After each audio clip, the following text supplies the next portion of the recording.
A popular misconception in checkers involves when to move the pieces in your back row. It's been shown in movies and TV shows that not moving your back row is a successful winning strategy. I hope to show in this video why it's important to develop your back row, understanding key pieces and squares, and how to break an opponent's back row. All these tips will lead to an improvement in your game. The easiest way to visualize why it's important to move and develop your back row is to pretend the pieces are not even there. You are now playing 12 pieces against 8. In most games, the loss of one piece is enough to lose a game, so 4 pieces is an incredible handicap. That's why it's important to use every piece at your disposal to make it a fair game. Now that you see the importance of using all pieces, including the ones in your back row, what's the best strategy to deploy them into action? Let's start with some opening ideas. I talked about the concept of creating columns before. A column like this,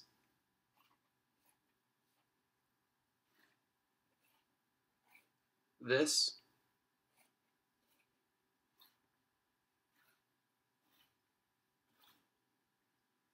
and this.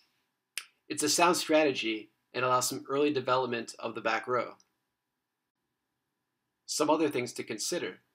It is best practice to attack with your single corner and protect your double corner. So early development of this piece and this piece is encouraged.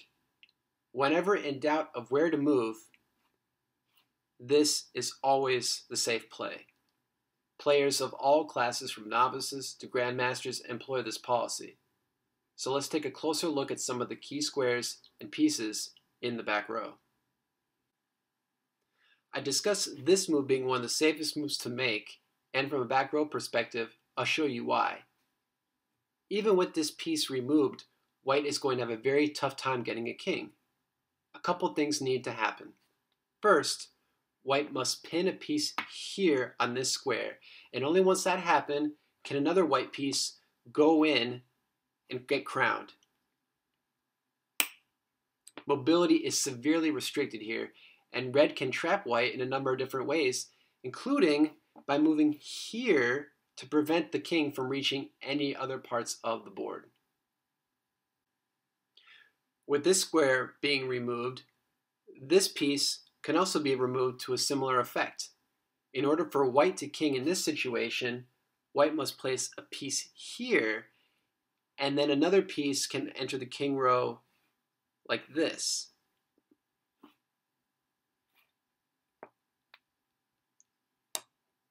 This position is called a bridge and is very challenging for white to navigate since it's so restricted in its movements. A secondary bridge involves pieces on these two squares. Instead of white placing a king here and navigating like I showed you before, it's actually best to go in and king right in this double corner here, as there is more mobility.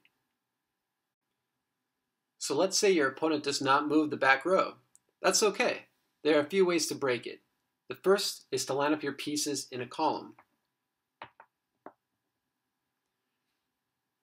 exchanging like this. Remember, captures are mandatory.